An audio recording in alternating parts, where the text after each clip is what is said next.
নমস্কার, খবর পাচ্ছি আমি মাহিপাল। স্লাগ ৭ দফা দাবিতে এসএফআই এর মিছিল ও জেলা আয়ুক্তকে স্মারকপত্র প্রদান।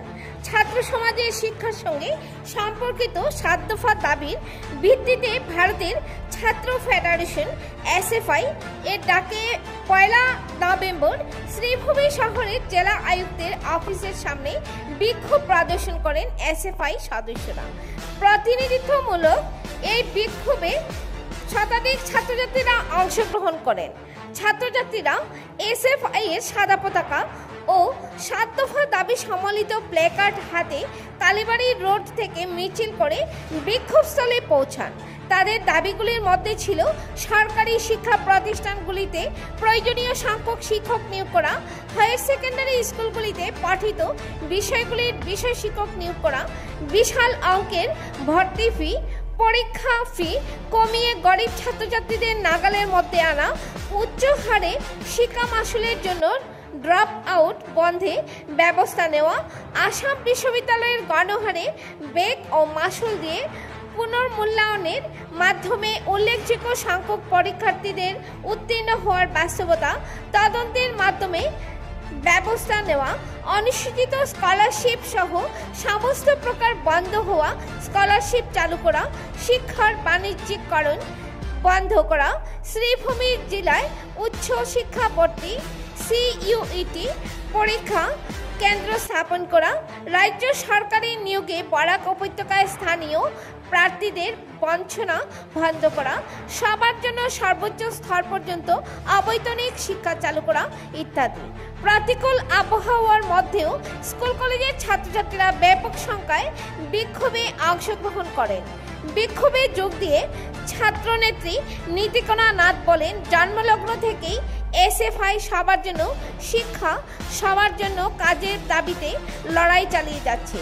শিক্ষা ও কাজ দুটি মানুষের অন্যতম মৌলিক অধিকার, অথচ আমাদের দেশে সার্বজনীন অবৈতনিক শিক্ষার পরিবর্তে শিক্ষাকে বেসরকারীকরণের মাধ্যমে বাণিজ্যিক পণ্যে পরিণত করা হচ্ছে।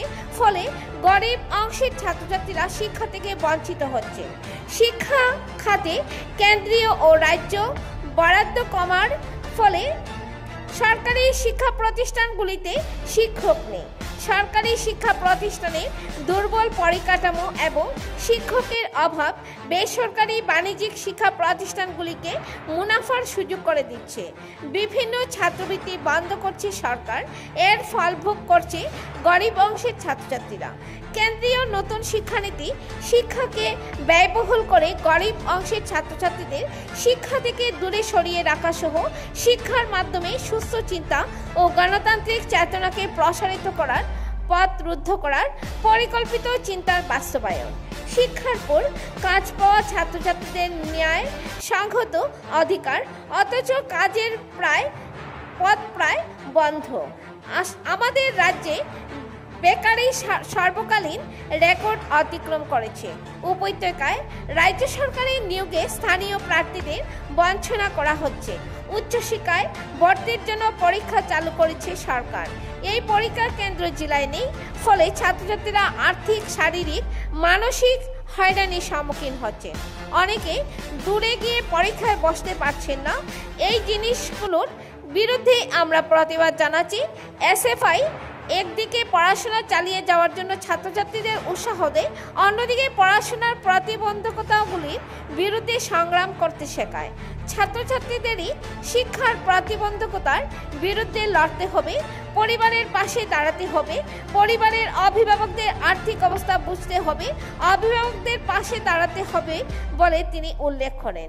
বিক্ষোভ শেষে ৭ দফা দাবি সম্বলিত স্মারকপত্র অতিরিক্ত জেলা আয়ুক্তের হাতে তুলে দেওয়া হয়। তিনি দাবিগুলির বিবেচনার আশ্বাস দেন। শিলচর থেকে হিফজুর রহমানের রিপোর্ট। ধন্যবাদ। জেলা কমিটির থেকে আমরা ডিসি স্যারের কাছে একটা মেমোরেন্ডাম দিতে আইছি। আমরা ৭ দফা দাবিতে মানে দাবির ভিত্তিতে দিতে আইছি। আর এখানে হইল যে আমরা দাবির মধ্যে প্রথম দাবি করে আমরা সব স্কুল কলেজের মধ্যে মানে টিচার্স মানে অ্যাপয়েন্ট করতে লাগবো, যতটা ভ্যাকেন্সি আছে সব কিছুতে। তারপরে হইল গিয়ে যে আমাদের ফিজগুলো যত ফিজগুলো আছে সবগুলো একটু কম মানে নিয়মিত করতে হইব।